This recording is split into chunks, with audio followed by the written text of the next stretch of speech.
When will India be held responsible for their scam call centers? Aren't they already illegal over there and they're usually operating in secrecy?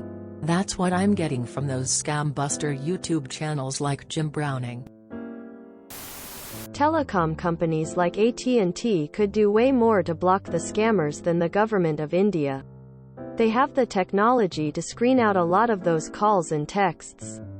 However, they are still dragging their feet because the telecom companies actually make money from the scammers using their networks. I heard tomorrow. But you try policing a third world nation of 1.2 billion. How are we supposed to hold India accountable for their scammers? And what should India do that you believe they aren't doing? What about the droid attack on the Wookiees? India be held responsible? Wait till you find out US businesses pay to have calls outsourced by India because it's cheaper. Edit. I can't reply to people. The wonderful app takes me back to new comments. So, I'm turning off notifications since I can't do anything else. WTG Reddit. How do we stop America? I only get American car warranty calls. Bro, next week they will be, trust. When will the US be held responsible for Jeff Bezos?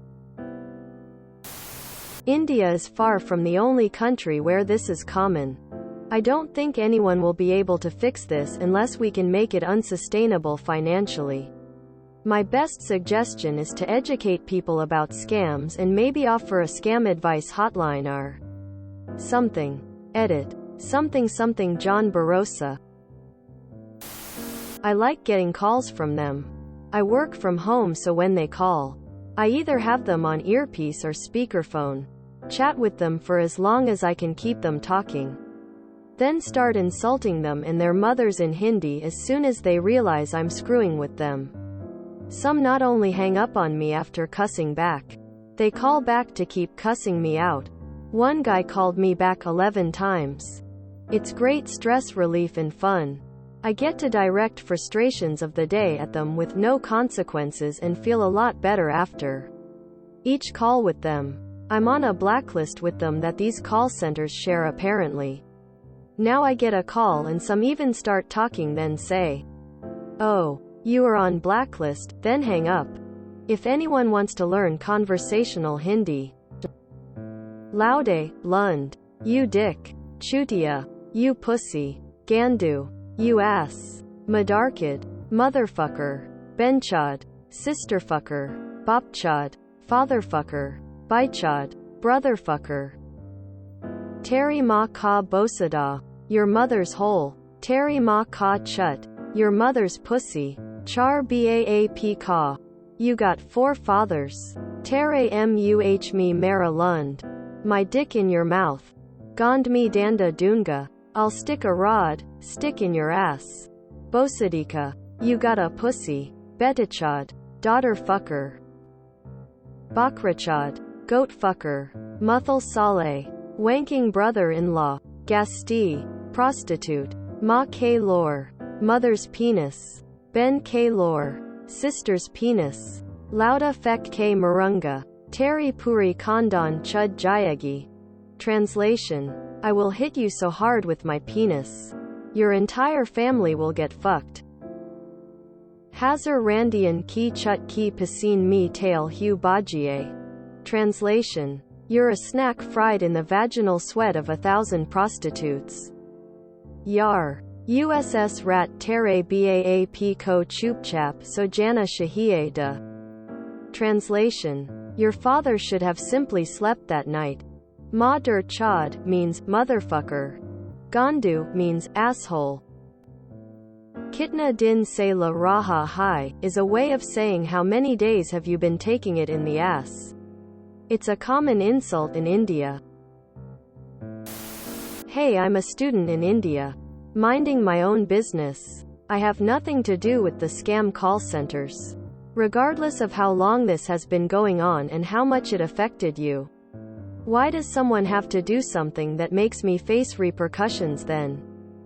The Indian government should crack down on these scam call centers, which they have started work on, which are largely private enterprises for sure, but that's not the same as making the entire nation accountable. What you're saying is the equivalent of preaching action against, say, the Mexican government and populace because random cartels they have minimal to no control over affected you. The call centers are also in no means legal or government-backed, which should be obvious to literally anyone. That's a naive and also very entitled line of thought. Ya flaccid horsecock. What do you mean, hold India responsible? When will we hold America responsible for drug dealers? Or hold Belgium responsible for muggers? Criminals do crime. You can't hold a nation responsible for that. When are we going to hold the West accountable for their exploitative corporations that outsource labor to LEDCs where they can get away with unsafe work conditions and piss-poor wages? Because that isn't even illegal in the West, there is no incentive for the India, Nigerian, Jamaican etc. governments not to criminalize scammers. It's not like they're paying tax on their ill-gotten gains. They do crack down on scammers, but it's very difficult. Anyone with an internet connection and a VPN can get into it. The West, on the other hand, exploit LEDCs openly and legally. Holding India accountable for scammers is like holding Britain responsible for the Delta variant of COVID. It's something that has occurred naturally within their borders that they try to contain, but it spills out eventually.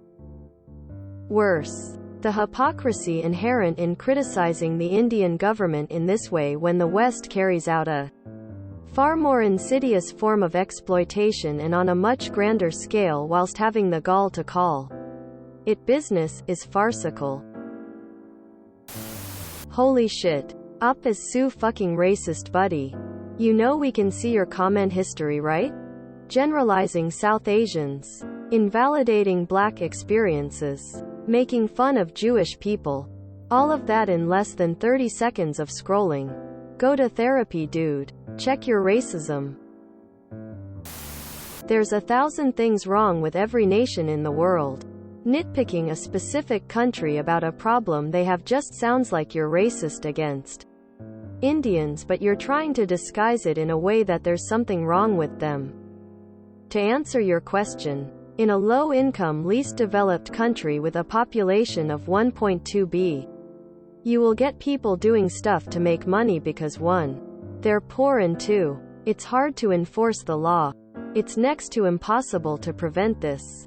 Saying when will India be held responsible is almost an attempt to paint a picture that every Indian is a scammer. Now I just wonder how defensive you'd get if a Syrian kid went up and asked, when will the USA be held responsible for leveling all our cities? I'll probably be downvoted to hell just for saying this by patriotic Americans. Why do Redditors talk about other countries, particularly developing ones, in absolutes? Why the hell would India, as a whole, be held responsible for scam callers LMAO? I guess Americans as a whole should take responsibility for all the organized crime schemes that go on over there. Heck, white-collar American crime often impacts other countries. Why would India be held accountable and not the scammers themselves? Seems like the more logical solution. Indian senior citizens are among the highest percentage of people who are scammed by Indian scammers. The effect is widespread on every level, and it's especially bad in India because of a lack of digital literacy. IDK what you mean by holding India accountable, because the government is not complicit in any of these actions. In fact, we often get messages from our banks, SIM card companies and government PSAs stating that we shouldn't share any OTPs or details with strangers. Have you considered if your government is doing anything to stop these calls? If you enjoyed this video, please check out our playlists full of similar content. epic Ericast is like doom scrolling for your ears. Please like, share, and subscribe.